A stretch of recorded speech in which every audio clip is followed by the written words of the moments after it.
Okay. Thank you. There we go.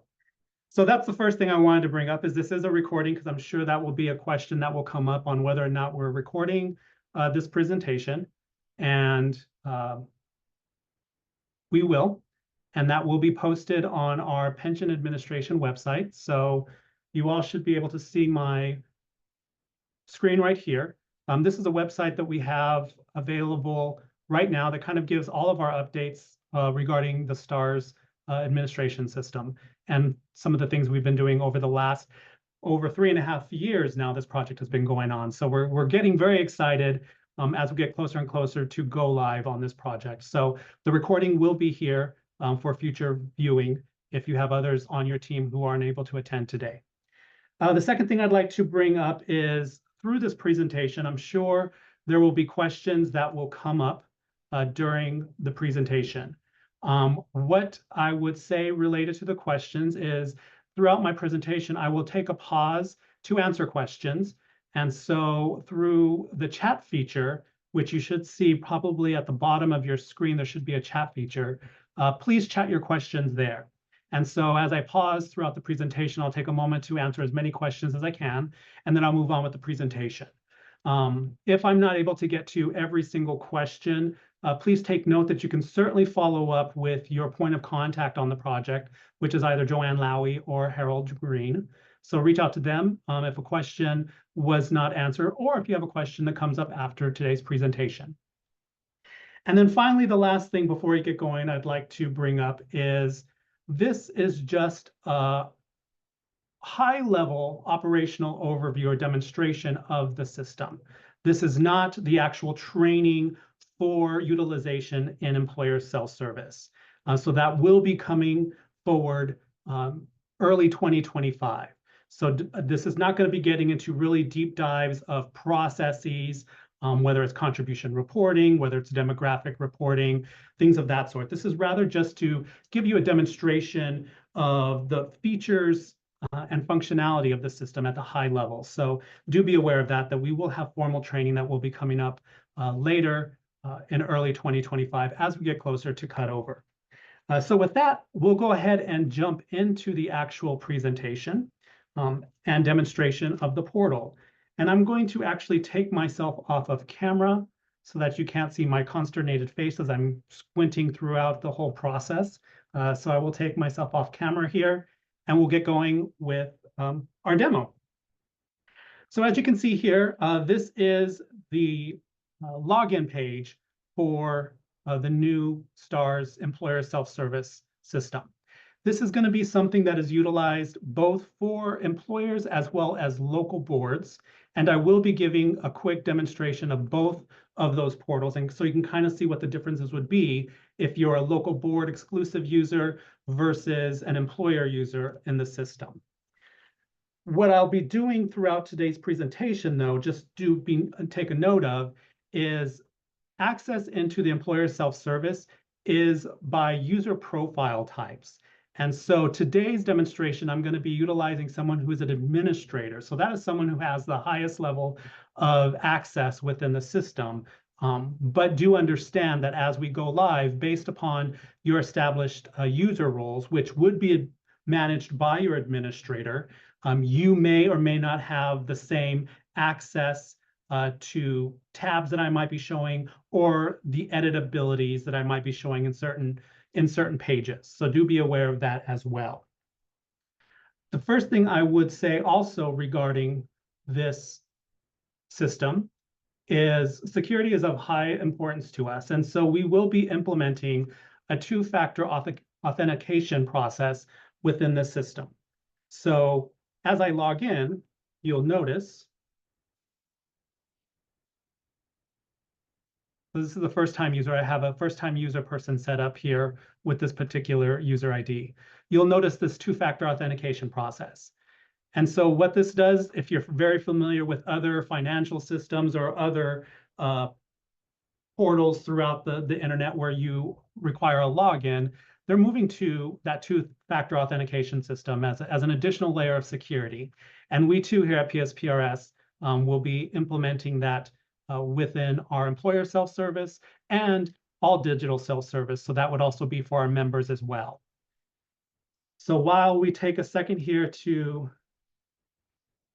get my code, should pop up right here. You'll see here this email that I received for my code to access into the system.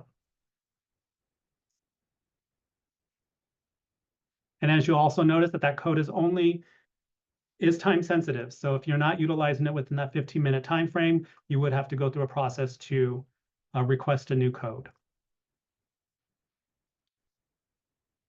So as first-time users, you will go through end user license agreement, just kind of identifying, that this is a PSPRS software in conjunction with Vitech, who is our vendor. So you'll just be going through that and you accept the license agreement. If you decline, then you won't get access into the system. The only way to access it is to accept the license agreement.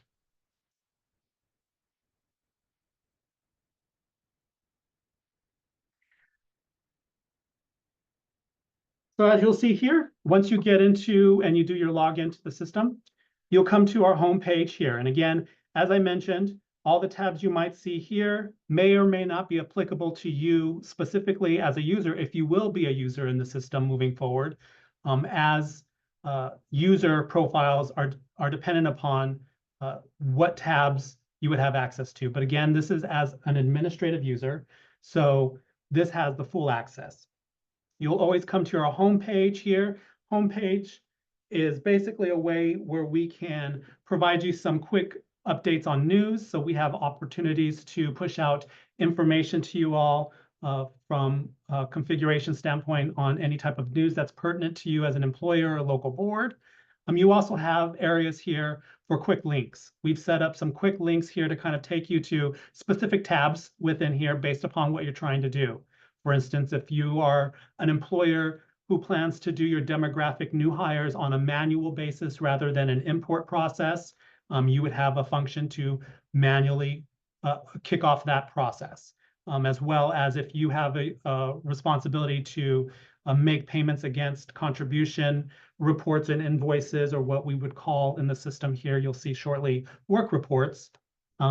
That's another quick access to that particular function and area.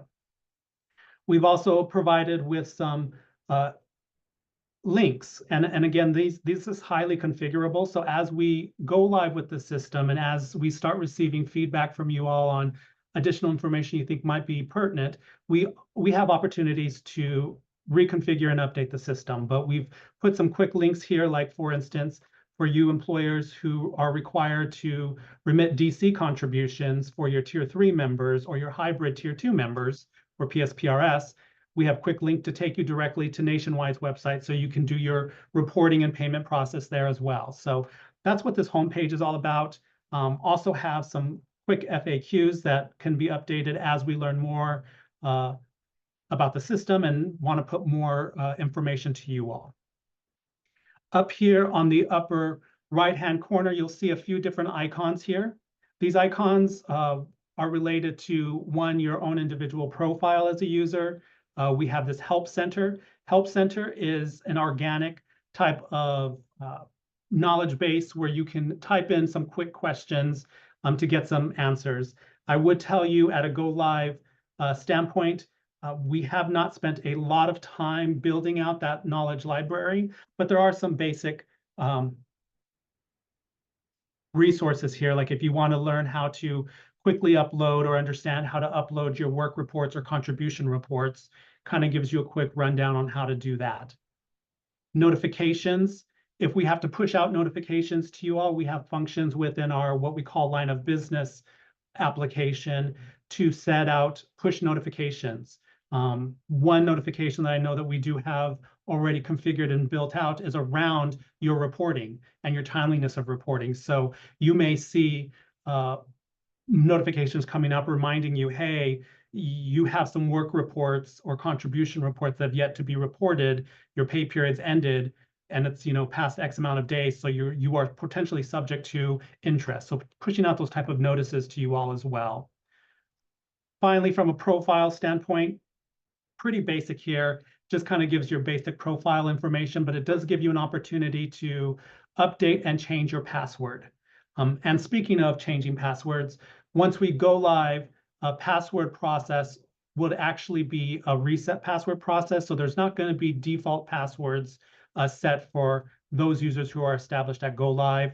I don't know if you noticed at the beginning in the login page, there was a link there with reset passwords. So that's the process that we plan to go through from a go live perspective when it comes to change password. But once you're actually there, moving forward, you can always change and update your password as you see fit. So that's that area right there. So I'll take a quick pause to see if there's any initial questions regarding any of those functions.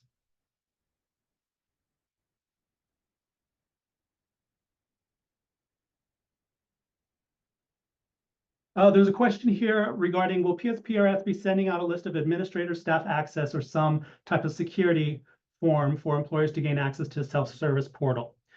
Well, Stephanie, that was actually an exercise that we did late last year and early this year with our existing base.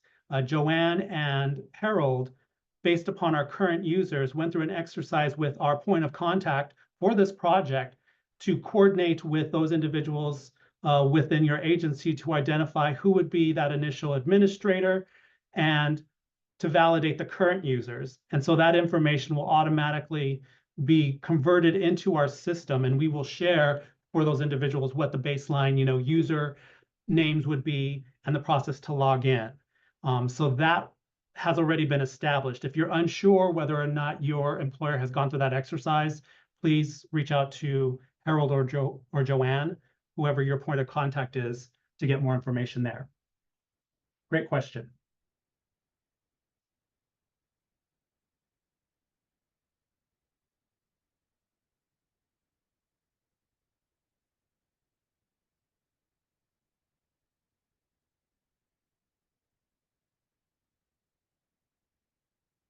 There was a question also about the maintenance of that information. Again, as we kicked off that process, we did identify and let those individuals know that that would be a static list for us because we, through our conversion process, couldn't continue to always update as you have changes. And so as we go live, whoever is the administrator, one of their first tasks we will be asking them to do is to review their rosters of users to ensure no new users need to be added and or those users who are established that need to be shut off are properly shut off. So moving on, we'll go ahead and now kind of go through all the different tabs here. The first one here would be your roster tab.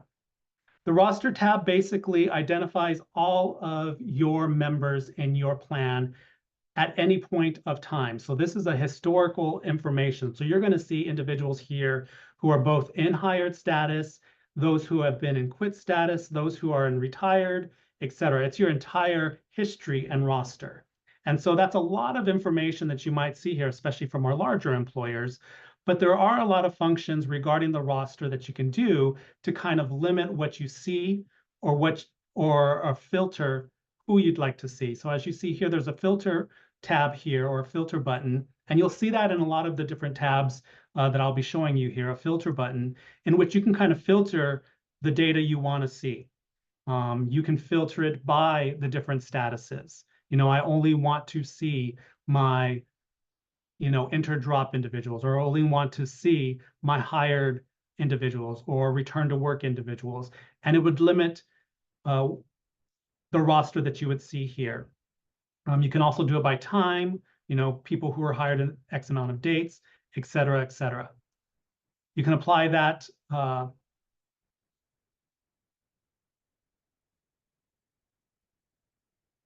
so if we just, for instance, if I just wanted to see people who are resumed service, I'm not sure if there's anyone here. You'll see there's no one in that particular area. You'd be able to see that. Or you just want to see those who are in hired status. You apply that. Now you're only going to see those who are in hired status. This link here then takes you to that individual that you can then see at a little bit more detailed history for them. You would see a lot of employment contract information And what we mean by employment contract information, if they've worked for you in multiple times, you would see that kind of history and information there under their details. So here, this individual's been hired since 1996 with this employer. But if they've had multiple employments, you would see that type of information in there.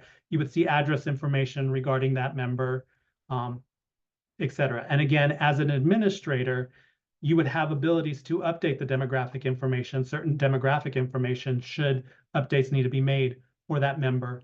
Again, if you're not going through the demographic import process, this is for the manual demographic changes that you would be processing.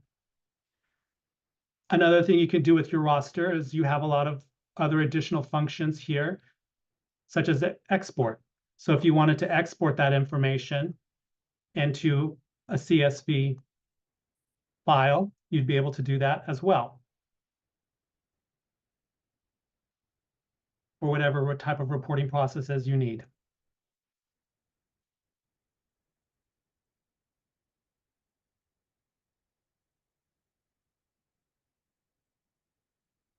We'll go ahead and reset that. Just get our full roster again. And as you'll see here, and again, I'm not going to go through the function, but you'll see here for those members who are doing manual enrollments, this is where you would kick off that process. It's kind of a wizard process. And again, not going to go through the entire process, but it's kind of a wizard step-by-step process to hire new individuals.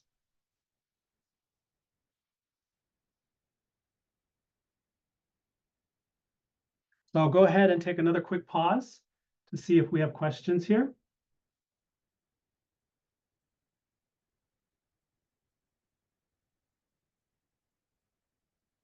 Question around plans. If we have two plans, both PSPRS and Corp, I assume will both be reflective here.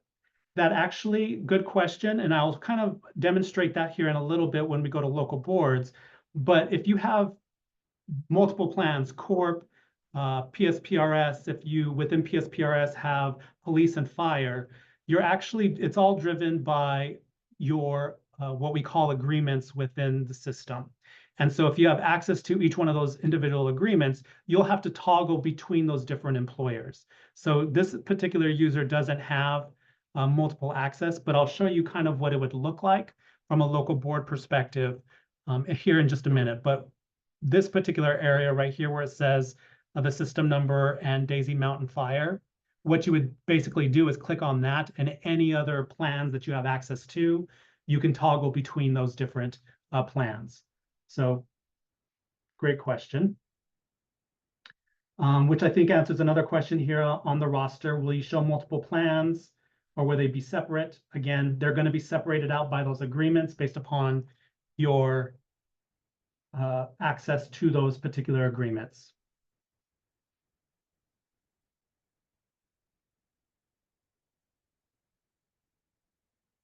Is the add new employee the new demographic entry process? Short answer is yes. And again, as we go through specific training on new hire processing, you'll be given that information on how to do a demographic hire manually versus a demo import process, because you will now have in the system the ability to import via Excel file all of your new hires at one time rather than manually. There was also a question regarding paper forms, the membership forms. Well, good news, and I think I shared this when we did our employer conference earlier this year. Our goal is to go paperless when it comes to membership forms. And so with the go live of the system, there will be no more requirement of the membership form, because there's the step of hire from the employer, and then there will be step that a member would go through digital self-service to update all of the remaining demographic information, beneficiaries, things of that sort. So paper forms will be going away. And then there was a question regarding, will current employees be entered into the system? Yes, we are going through as part of this project, we have data conversion components.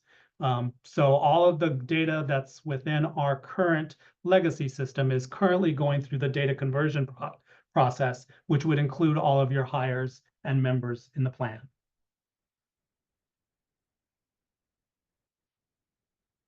There's a question regarding seeing if they're employed with another employer. You won't see any additional information regarding that additional employment. This is just kind of a flag and a trigger for you to let you know, hey, they might have been employed with another employer, and there might be some sort of coordination effort. And it's really more from the perspective internally with us, because we have processes internally that will tell us, hey, employee A was with City of Phoenix, now they're with City of Mesa. We need to ensure that City of Phoenix is doing their steps to terminate, things of that sort. So it's really more informational for us. It just happens to be the way the structure is in the line of business for these type of individuals and rosters is also feeding through in the portals.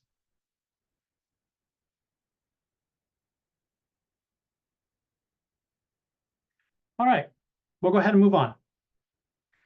Our next tab here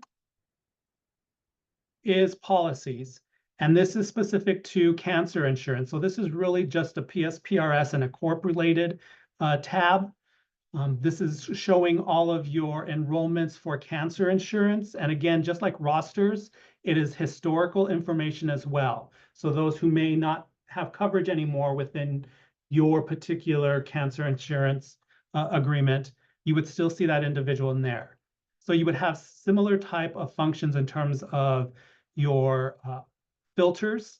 So one thing I would probably state, and again, as we get closer to go live, more training around these type of functions. But as we get to our annual cancer insurance billing and invoicing, you may want to go through an exercise in June, end of June, to kind of ensure that your rosters who are showing still effective dates matches what you expect to be invoiced. Because just as we've been doing the last couple of years, whatever is showing as active members as of June 30th is what you will be invoiced for and what we'd be expecting payment against. So it's kind of a way to get you to be upfront in managing your membership. If you haven't submitted a termination or things of that sort, this is the way resources for you to go through that process. So we'll move on here to our work reports. Work reports, like I mentioned, is our contribution reporting process. And so here, I'm not going to go through the full process of processing a work report. We will have future training around that. And in fact, I plan to do another demonstration like this, kind of talking a little bit about the import process and work reports. We'll probably do that in early December. But this is where you would see all of your work reports or contribution reports. And this is merely just as a way for you to work through any work report that you have imported through the system, or if you're manually working, manually reporting, this is kind of the tab where all of that's done.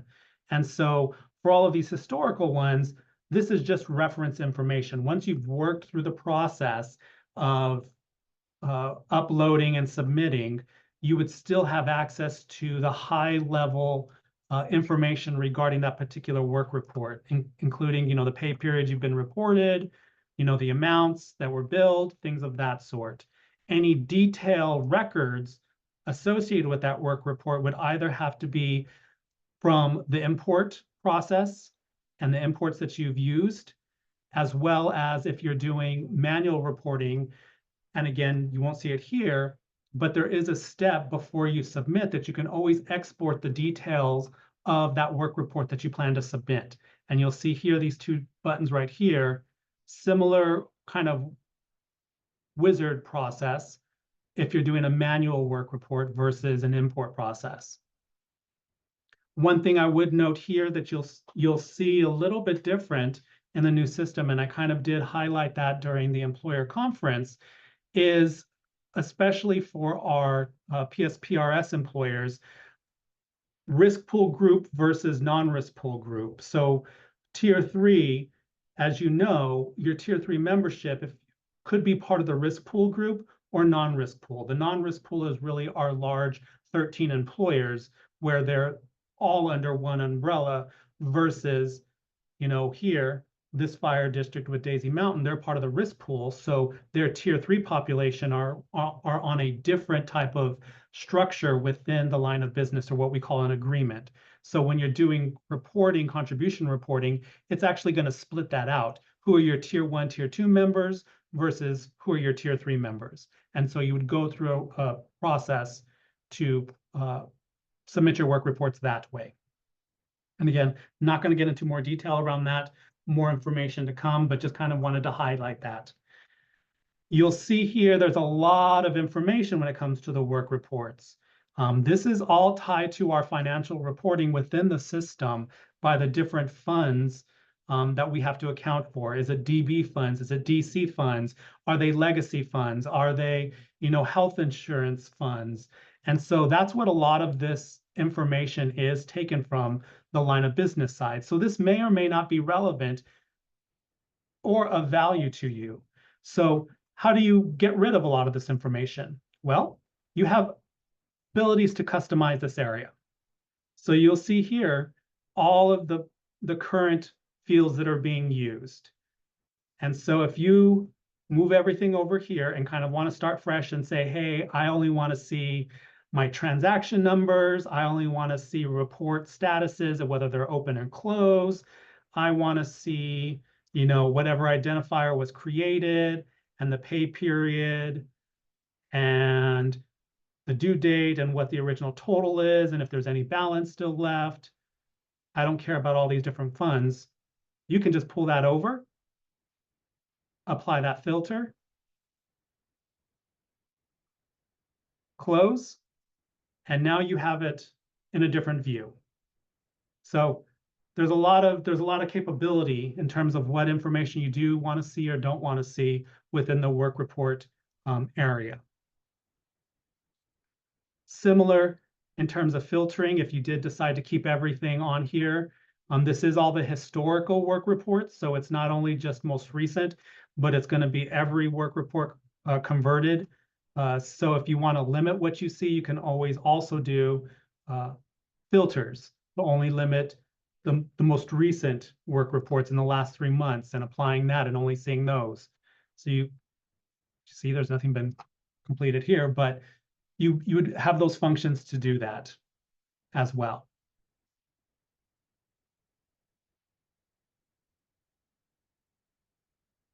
So that's work reports generally, the work reports tab. So I'll take another quick minute to see if there's any additional questions regarding this.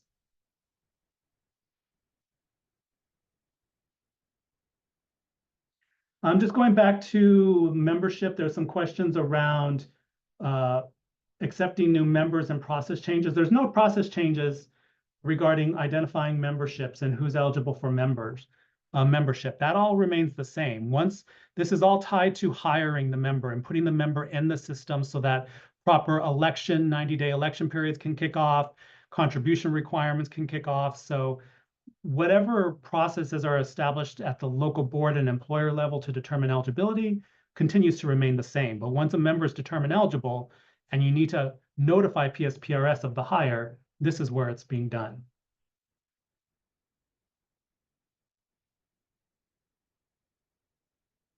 There's some questions regarding the medical, regarding health insurance deductions. Actually, we won't be going through that today during today's demonstration because rollout 2, and I'll talk a little bit about that towards the end here, is where a lot of the health insurance reporting through ESS is being designed and configured. So that is not actually within our current portal at this time.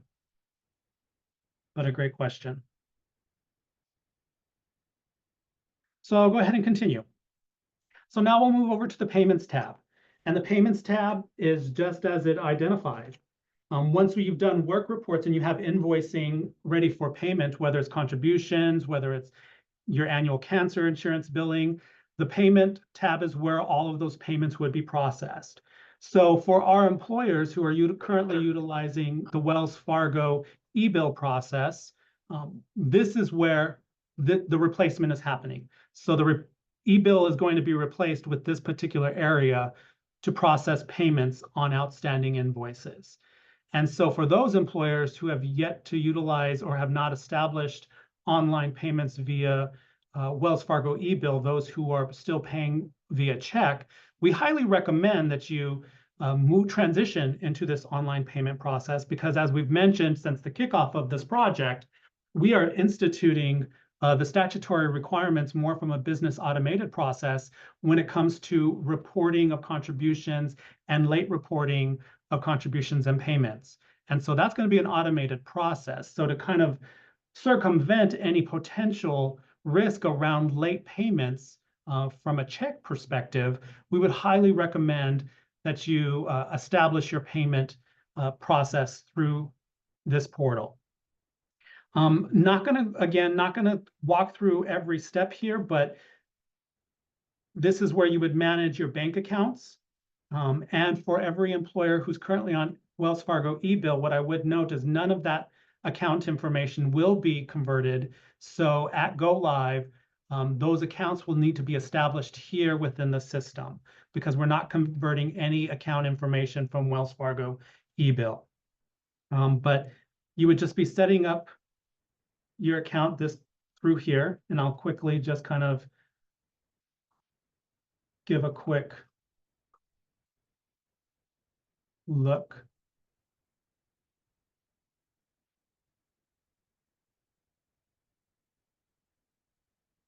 So put in account number, you can tell the routing number for Bank of America, you put in whatever account information, you validate the account information, indicate the type of account, you can put any type of information that is relevant, and whether or not you want to make this particular EFT, because again, you can add multiple EFT accounts if this is going to be your primary or default one. And then it goes through, continued wizard process with acknowledgments and understanding that, this goes through normal NACHA process, and you're identifying that, accepting all of that information, and then going through the process to establish the account. So again, once there's accounts available or invoices ready for payment, this would be the area where you'd go through that. You have this make a payment process, and here's how you would manage that. And again, this would be for invoices. This would also be for those employers who make those quarterly or annual unfunded liability payments. You would have abilities to establish those invoices and make the payments directly here within the portal. So that's why you kind of have the two different options here. Are you making these prepayments, or are you paying down an actual transaction, an invoice that's outstanding? So again, not going to go through all of the walkthrough and process there, but just kind of highlighting some of that information regarding payments. I'm just trying to also keep track of time. So I'll take another minute and see if we have any questions. There's a question around, is there an employee portal? Yes, there is. We're not demonstrating that today. There is digital self-service for a member and an employee. Just like we have portals right now, they're actually going to be further enhanced than our current system. But yes, members will have access to a portal as well.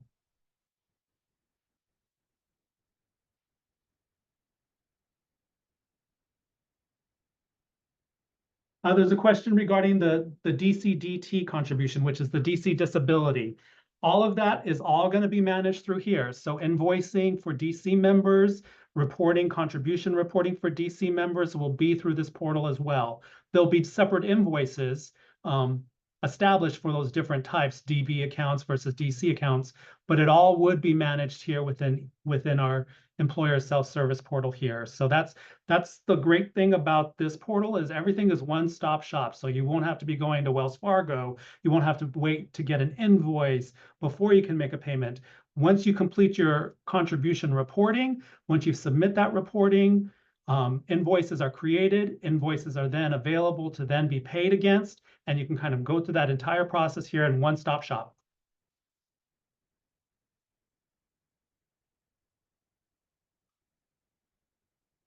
Alrighty, so we'll go ahead and move on to our transactions tab.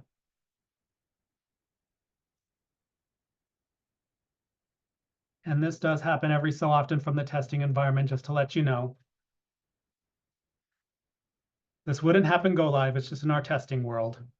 But transactions, the transactions tab is basically the historical information of all of your transactions. So you have work reports here, but transactions are going to be all of your transactions, whether it's a work report transaction payment, whether it's your cancer insurance invoicing, whether it is any other invoicing. I think we have someone not on mute, so let me mute them really quick. Okay. So this is all the transactions, including, as you see here, as part of our testing, there's an interest invoice that was.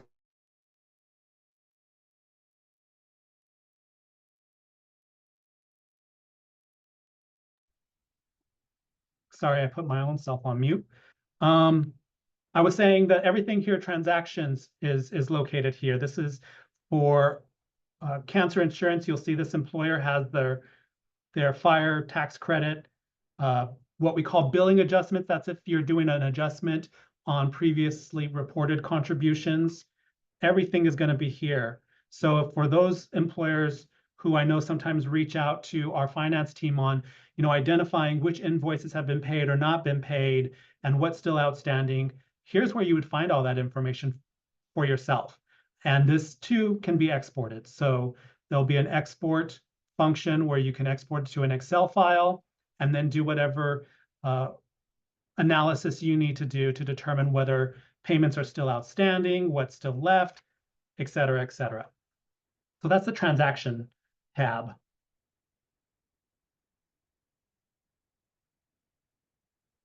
Now moving on to the administration tab, this is a tab that's actually only going to be visible for those users who have been identified as administrator, because this is the tab where you would manage your users.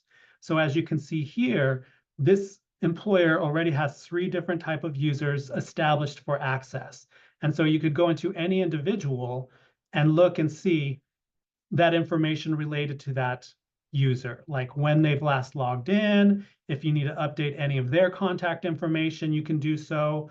Or if you need to update their actual access in terms of what they can and cannot see, or if you need to, shut off their access. This is the area where you kind of maintain your users. So this is an administrator only tab that only those who are determined as administrators would have the capabilities and access to.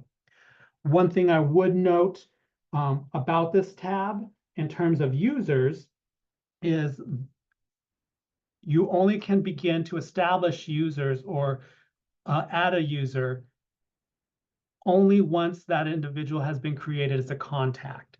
And so I'll show you here in just one second where that is done. So if you try to add a user who isn't an established contact yet for the employer, then you're not going to be able to establish any ESS, what we call ESS, employer self-service access. So you would get some validations there. So you need to, that's one thing I would just note is they have to be established first as a contact, and then you can establish them as users. For our administrators, establishing administrator role is going to be managed at PSPRS. So we will have processes in place if existing administrators have to be shut down or new administrators need to be added. That is managed at PSPRS. And then once that individual has administrator access, then that administrator can then manage their individual users. So I would like to put that out as a note that administrator access is only managed at PSPRS.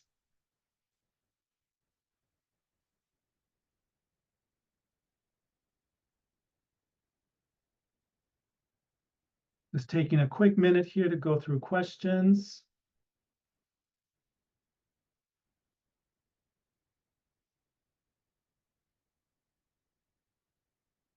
All right. So we have 15 minutes left, so I'm going to try to get through the rest of these tabs here quickly so I can then jump into local board and just to kind of give a preview of the local board portals.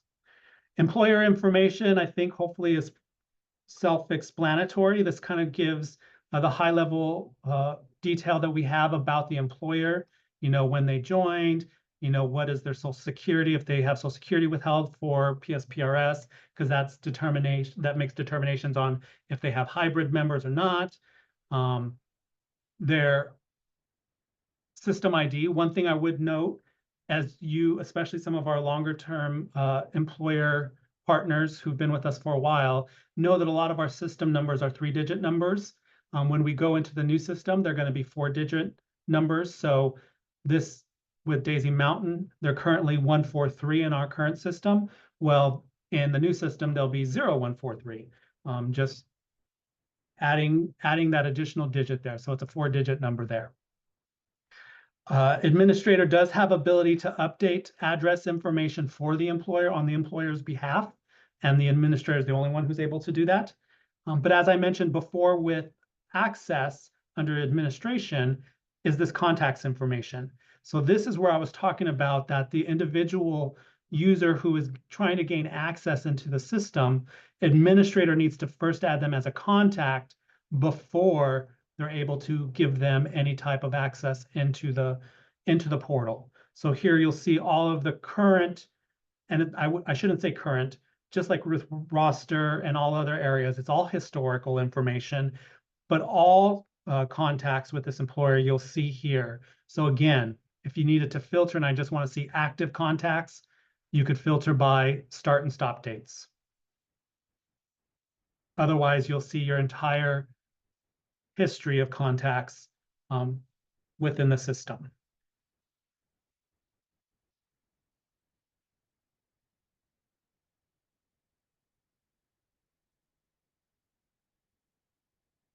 A question came in about, is employer info where you would be able to change employee statuses like retire, enter, drop? No, that is actually done. Great question, but that is actually done at the roster level. So as I mentioned before, when you go to an individual, this is where you would update information regarding the individual member. Or if you want to go through the demographic import process, you would just import the demographic, giving that updated status. So that's all managed at the member level. So as you can see here, you have an edit. So if you needed to edit the status for this member where they're no longer hired, they're now in drop, this is where you would do that. Great question, though. So going back to the employer info tab, as you can see here, there are some fields that are not editable. So if anything that is here that is not editable that you feel needs to be updated or changed, you would need to contact our office for any validation and updates associated with non-editable fields. Moving on to our import tab. And again, I think this is going to be of high value for our employers who are planning to do file imports of contribution reporting, demographic reporting, and then, as I mentioned, with rollout 2, health insurance reporting. This is where all of that process would go through. And you'll see here another wizard type of process where you kind of identify what it is you're importing. You can browse through the file and what you're going to import, give descriptions, et cetera, et cetera. You go through that wizard process. As I mentioned, I plan to hopefully host another demo in early December to kind of maybe jump into a little bit more deeper dive on this import process, where I can kind of show you what some of the validations you'd see, things of that sort, depending on the type of file that you're planning to import. But this is where the import process would work. So you would import your contribution file. Once it's validated successfully from an import perspective, you would then continue your work from the work reports tab to finalize and submit that work report. So again, we'll jump into that a little bit, maybe a little bit more in December. So moving on to documents. This is an area where you can either upload documents to us, or if there's documents that we need to push out from our line of business system. I think of things like for those who might have members who are on PDAs and they're looking to terminate that PDA. I know that there's like a document that we send out to employers to validate the PDA stopping and when that's going to happen, or when to reestablish PDA deductions. This is where you would find that information. So we push that document out to you for reference, or if there's documents you need to send to us, especially securely. And that's one thing I would say is all this is secure. So anytime we send secure uploads, this is the process by which you'd want to send those type of secure uploads to us in the system. So that's the Documents tab. Sessions. This is something that's really new, and we're going to be exploring a lot more within the system in terms of some of our training. I know Harold held a training early on in June regarding employer-related training. This is where we plan to kind of manage those registrations and manage training. And we do this both on the employer perspective and the member perspective. But here we have a session here for contribution reporting. So if you have new payroll individuals and you want them to attend a session that we have available, that's where you would go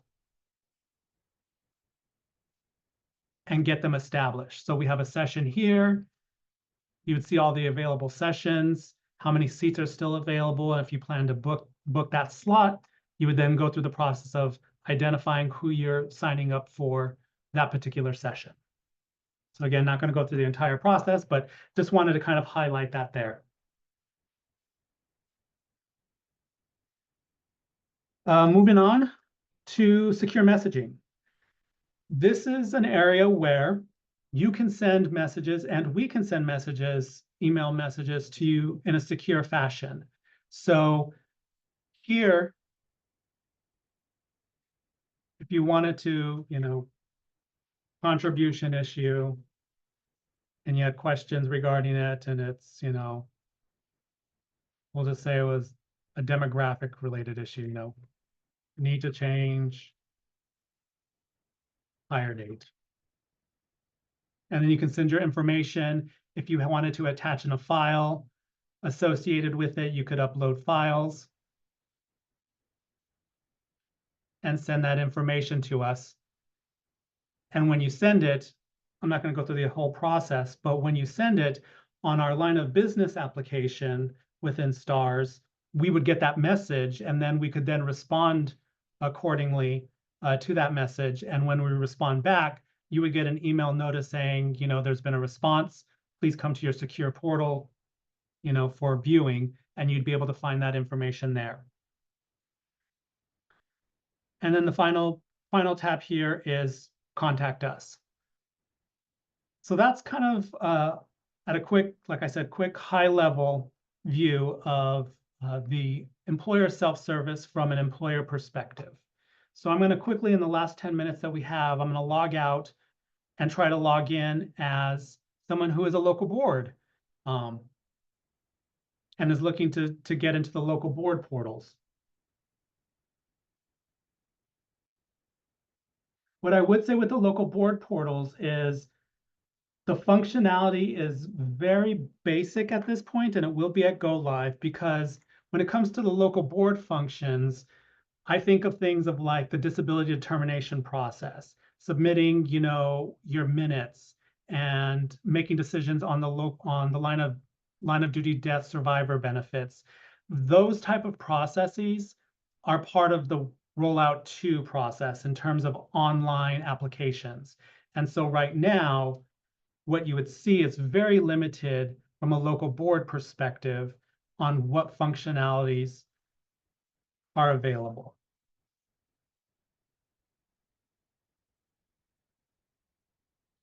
But going back to one of the questions that came up earlier about what if I'm part of, I have PSPRS, I have Corp, I have EORP, or I have police and fire, will I be able to go between those different accounts? Yes, you would, and it would look similar to this. So you would have your listing of all the accounts that you're you have access to or are part of, and then you can toggle between what you're planning to do based upon the employer. So from a local board perspective, we see this here because of the structure of our line of business side. The local board portal is in the same infrastructure as our employer portal. And so someone who is a local board has the local board agreement, which is this right here, but then they also have to have access to the employer to do certain functions. And so right now, from a local board perspective, the main function that you would be seeing is really for running estimates on behalf of members. And so as you can see here, in order to run an estimate on behalf of a member, you need to have access to employer roster to begin that process. And so that's what this is about. So you would be going here to the employer, quote unquote, the employer portal, but all that you're really going to have access to from the employer perspective is their roster of members, so that you can then go and potentially go and run an estimate on behalf of a member.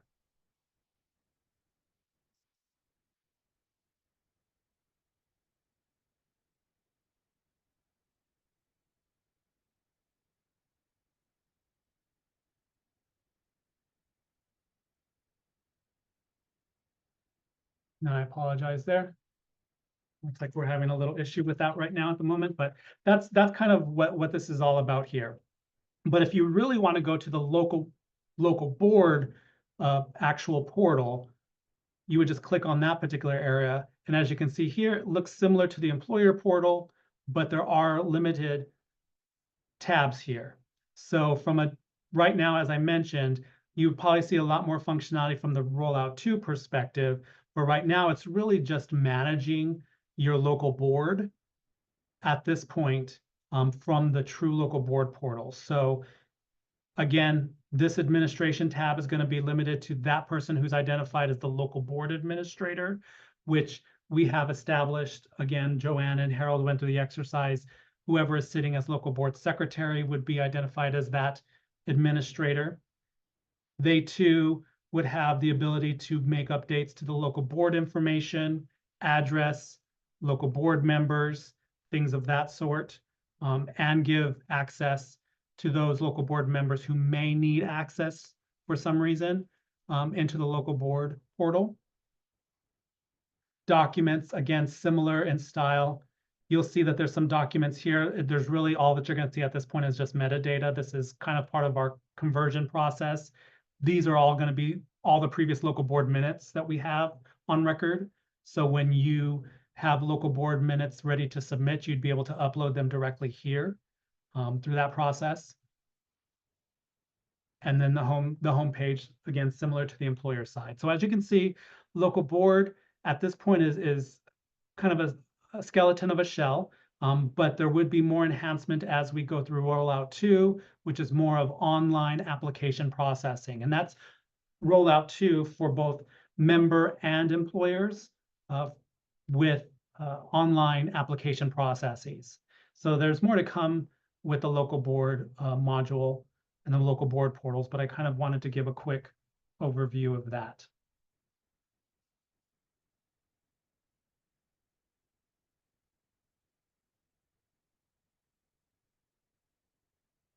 There was a quick question as we get close to our 2 o'clock time. I'm almost pretty much done here as well regarding the recordings. As I mentioned at the top of the hour, we are recording this presentation, and the recording will be posted on our STARS project page on our website. So that will be, once that's made available, we'll work with our comms team to send out a notification that it's available for view on our website. Great question.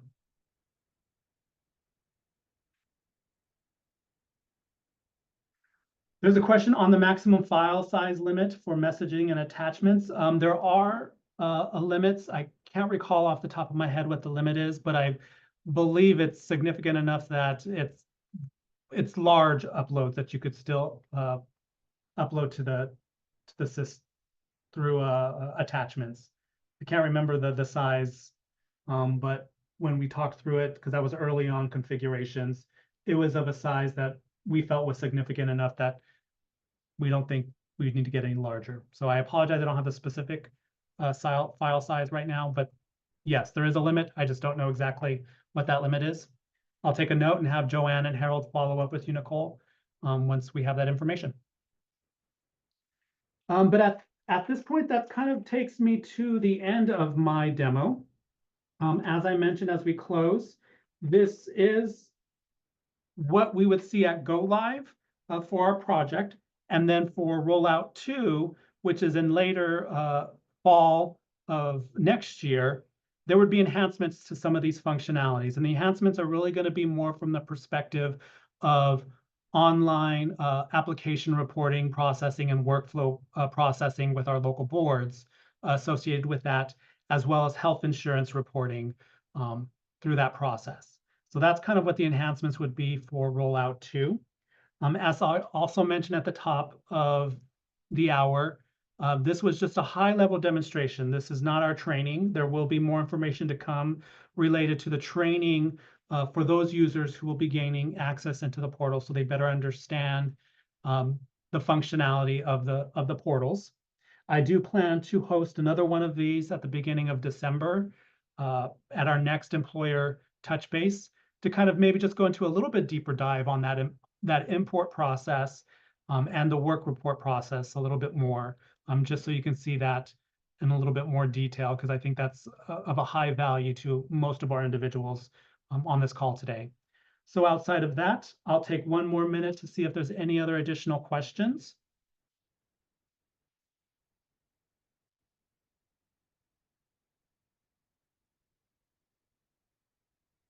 If not, I do have one. I'm sorry. I joined very late, so I needed to know, is there something we're supposed to do beforehand?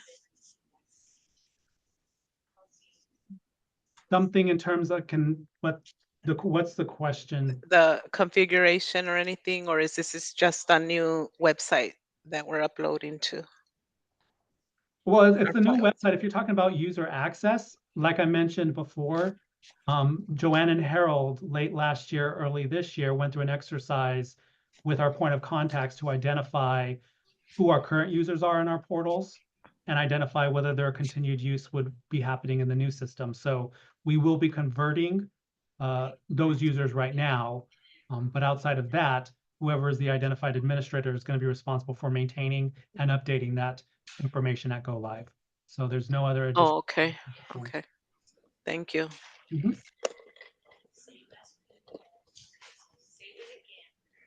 Okay. We'll go ahead and take a pause there. Again, we thank you very much for your time. And if you do have any questions that do come up, please don't hesitate to reach out to either Joanna or Harold, whoever's your point of contact. Otherwise, you all have a great afternoon. Thank